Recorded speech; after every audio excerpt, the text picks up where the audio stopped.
एक पुराना हवेली था जो कई वर्षों से खाली पड़ा था। उस हवेली के बारे में लोग कहते थे कि वहां भूत प्रेत रहते हैं।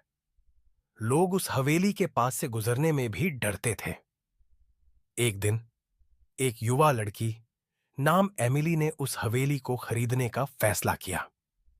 वह एक व्यवसायी थी और उसने सोचा कि वह उस हवेली में एक होटल खोल सकती है।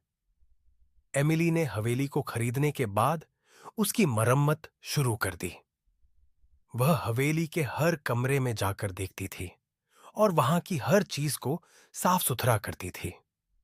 लेकिन जैसे ही वह हवेली के ऊपरी तल पर पहुंची, उसने एक अजीब सी आवाज सुनी।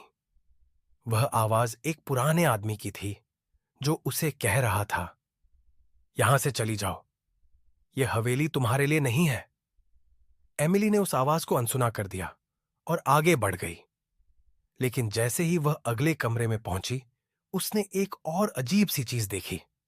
वह एक पुराना दर्पण था जिसमें एक आदमी की तस्वीर थी। लेकिन जैसे ही एमिली उस दर्पण के पास गई, उसने देखा कि वह आदमी उसकी ओर देख रहा था। एमिली ने उस दर्पण को तोड़ दिया और आगे बढ़ गई। लेकिन जैसे ही वह हवेली के नीचे उतरी, उसने एक अजीब सी चीज देखी। वह एक पुराना पत्र था जिसमें लिखा था, यह हवेली तुम्हारे लिए नहीं है, यहां से चली जाओ। एमिली ने उस पत्र को अनसुना कर दिया और आगे बढ़ गई। लेकिन जैसे ही वह हवेली के बाहर निकली, उसने एक अजीब सी चीज देखी। वह एक पुराना आदमी था जो उसकी ओर देख रहा था। एमिली ने उस आदमी से पूछा, कौन है आप? उस आदमी ने कहा, मैं इस हवेली का मालिक हूं और मैं तुम्हें यहां से चले जाने के लिए कहता हूं। एमिली ने उस आदमी को अनसुना कर दिया और आगे बढ़ गई।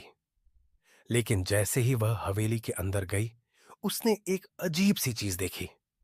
वह एक पुराना कमरा था जिसमें एक आदमी की लाश पड़ी थी।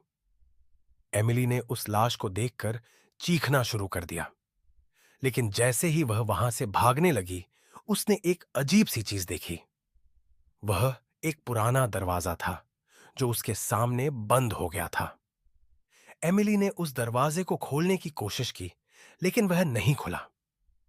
उसने एक और दरवाजा खोलने की कोशिश की, लेकिन वह भी नहीं खुला। एमिली ने महसूस किया कि वह हवेली में फंस गई है। उसने एक और दरवाजा खोलने की कोशिश की, लेकिन वह